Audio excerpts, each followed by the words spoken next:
Fala, gente amiga, tudo bom? Eu sou Carlos Luzi e este é o Batata Diário, seu programa de dicas do Diário do Capitão.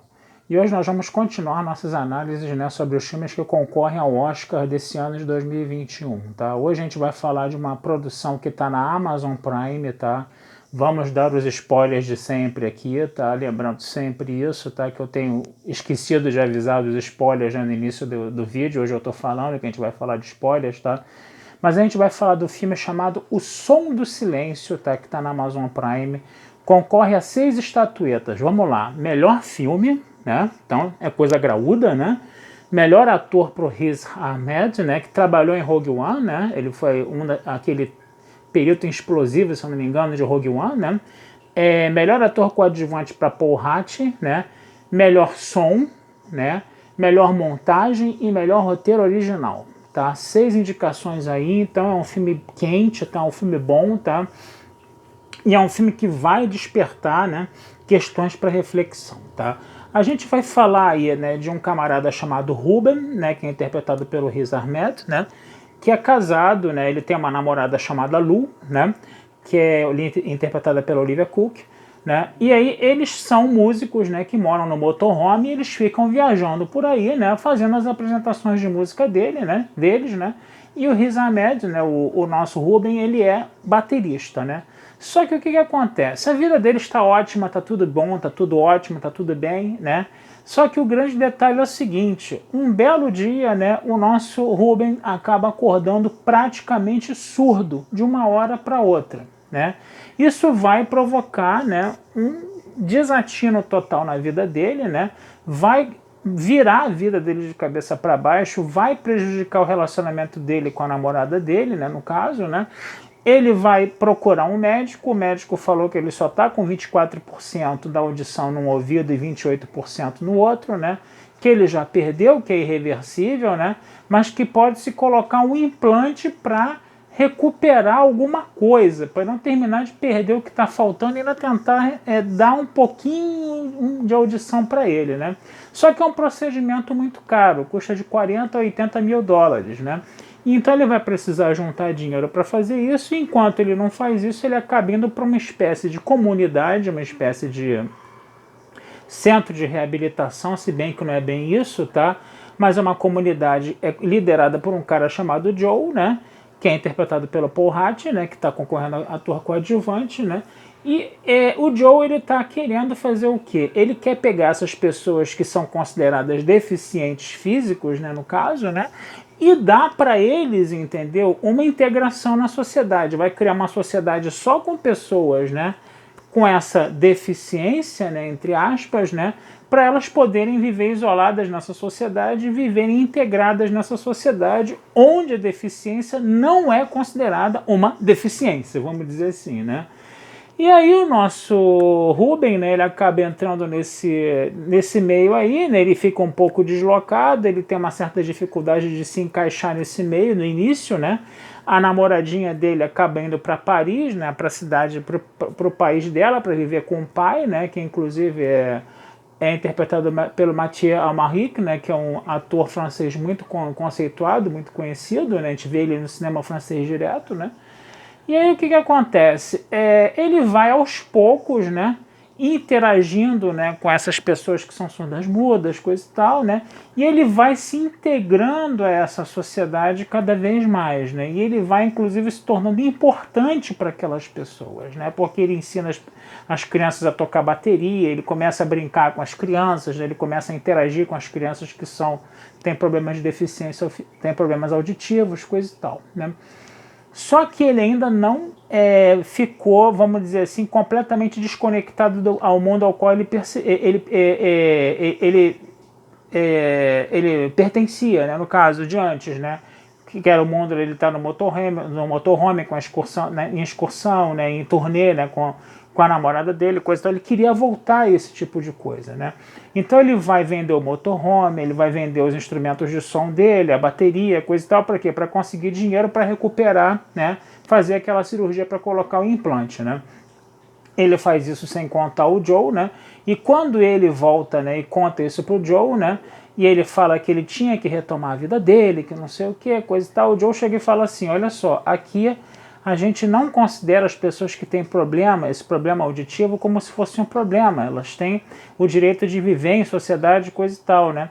Agora, se você vai querer voltar para esse mundo, né, onde você acha que escutar é uma coisa normal, acha que aquele mundo que você pertencia antes, né, onde você estava integrado antes, entendeu? É melhor você não continuar aqui mais, porque você vai começar a ver essas pessoas como surdas, né? Eu só lamento, entendeu, que você estava muito bem integrado aqui já, né? Mas do jeito que tá não dá para continuar, você vai ter que ir embora, né? E ele acaba tendo que ir embora, né?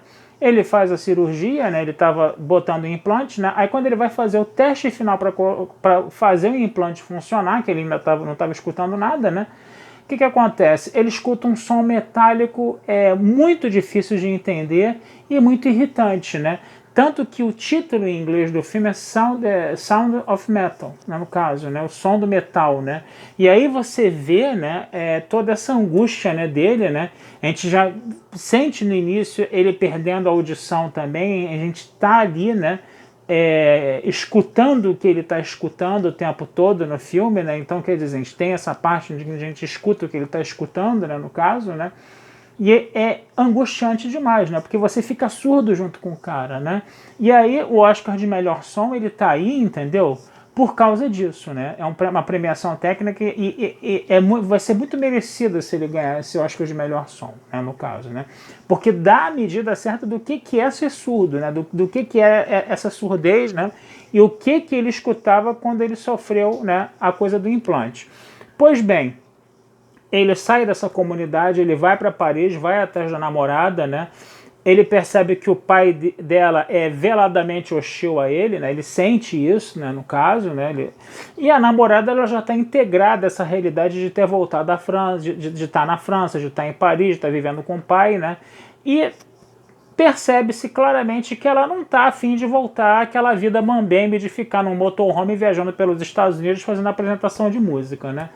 E aí o nosso Ruben percebe isso antes mesmo de falar, ele cai fora, né? Ele espera da noite, dormir, sai bem cedo, antes de todo mundo acordar, vai pra rua, né? Larga essa vida pra lá, ele percebe que não tem mais jeito de retomar a vida antiga com a namorada, né? E ele tá andando pela cidade de Paris e quando ele tá numa praça, né? Aquele barulho total, né? Inclusive começa a tocar inclusive o sino de uma igreja, né, que é um barulho estridente, ensurdecedor, irritante, né, no caso, metálico inclusive, né? O que ele faz? Ele arranca o implante da cabeça e fica ali refletindo sobre a vida, entendeu? Sobre o que vai, o que ele vai fazer. O filme acaba assim, né? Aí vocês podem falar, pô, filmezinho complicado esse, né? Ele é complicado, ele é um filme angustiante, mas é para ser angustiante, tá? Mas por que ele recebe tantas indicações? Por quê? Primeiro, né, ele vai deixar um final em aberto ali, né? Você vê qual é a grande reflexão do filme. Vamos lá.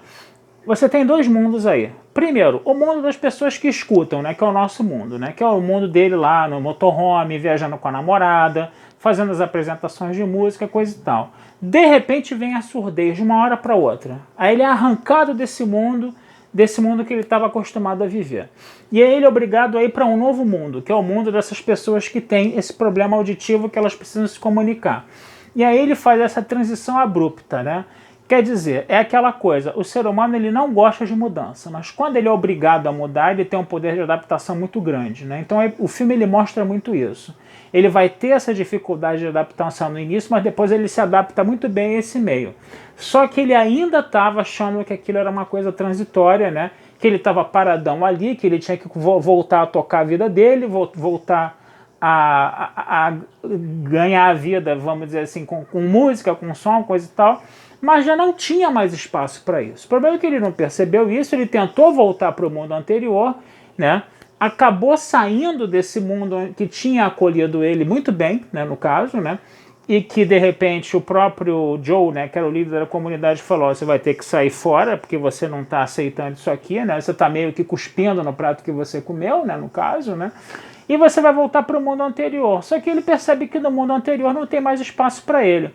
E aí ele fica lá no final do filme refletindo sobre o que ele vai fazer.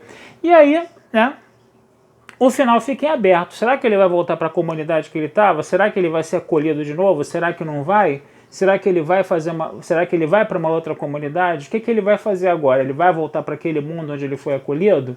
De que forma ele vai voltar? E aí você deixa isso, né, para o nosso espectador preencher nesse campo diegético, né, que você fala, né, que está ali fora, né, faz parte da realidade do filme, mas não está ali dentro dos limites, né, da tela, né, no caso, né.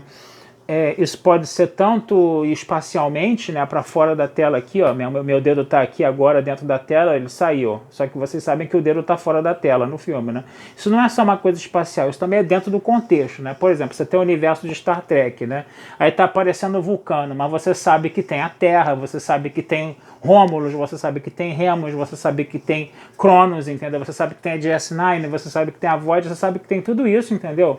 Mas está fora do campo, vamos dizer assim, está dentro do campo diegético, que não necessariamente precisa estar dentro do limite da tela, não só espacialmente, como também, né, narrativamente, como todo um universo que é construído, né? A gente sabe muito bem o que é isso, porque a gente hoje tem séries que são spin-offs, a gente sabe muito bem o que é isso, né? Então, quer dizer, o que ele vai fazer depois que o filme acaba, né? Isso é uma coisa que fica dada para o espectador preencher, né? O que ele vai fazer, né? Você dá uma oportunidade do espectador pensar isso, né? E tem essa coisa dos dois mundos também, né? Que você, uma hora você está num mundo, outra hora você vai para o outro, né? Então o filme ele tem uma reflexão, ele tem uma dinâmica, ele tem uma estrutura lógica, entendeu? Que é muito interessante, entendeu? E eu acho que ele merece as indicações por causa disso. O Riz Ahmed está sensacional no filme, tá? Ele mostra, entendeu, todo o desespero que é essa coisa da perda da audição, tá? Tem horas que ele está desesperado, tem horas que ele está inconformado, que ele está completamente perdido, né? Que é mais ou menos isso que qualquer ser humano passaria, né? Se ele, de repente, sofresse um baque desses, né? Já o Paul Hatt, né? É interessante a gente perceber, né, que ele aparece pouco no filme e recebeu a indicação para Oscar de melhor ator coadjuvante. Então, o que a gente pode concluir disso? Se ele teve tanto pouco tempo de tela, até para um ator coadjuvante, vamos dizer assim, né? Que, pô, quando ele apareceu na tela, o cara arrebentou a boca do balão mesmo, né? O cara foi arrebatador ali, a indicação é merecida por causa disso, tá? A indicação para melhor som, eu confesso a vocês que, sabe, o som ele é um personagem nesse filme, não é só a coisa do efeito sonoro, entendeu? Do som ser como um pano de fundo. O som ele tem um protagonismo nesse filme, né? Que é você sentir o que é você ter um problema de audição, de você ficar surdo, né? E de você ter que se comunicar com as pessoas assim, né? Não fica só, entendeu? Um silêncio total, tá? Você escuta uma coisa bem baixinha, lá longe, como se você tivesse como se a pessoa que estivesse falando com você tivesse a anos-luz de distância, você ainda escuta um negócio muito lá longe, a pessoa está na tua cara aqui, mas o som está muito, muito, muito distante e é uma coisa praticamente inaudível que você não consegue entender. Então o filme ele tem essa característica que é muito interessante, vale muito a pena você assistir esse filme. Tá lá na Amazon, tá? Vai lá, tá? Que vale muito a pena, tá baratinho, R$ 9,90, né, por mês, coisa e tal, dá pra você ver, né, e é isso aí, gente, dá uma olhada nesse filme, que esse filme é graúdo e vale a pena assistir, tá certo, gente? Vou ficando por aqui, desejando vida longa e próspera a todos, tá? Esse texto vai estar lá na Batata Espacial, como sempre, tá? E não deixem de curtir, compartilhar, comentar e se inscrever no canal do Diário do Capitão, que essa ajuda de vocês sempre é muito bacana pra gente, tá bom? Abração, fui e até a próxima.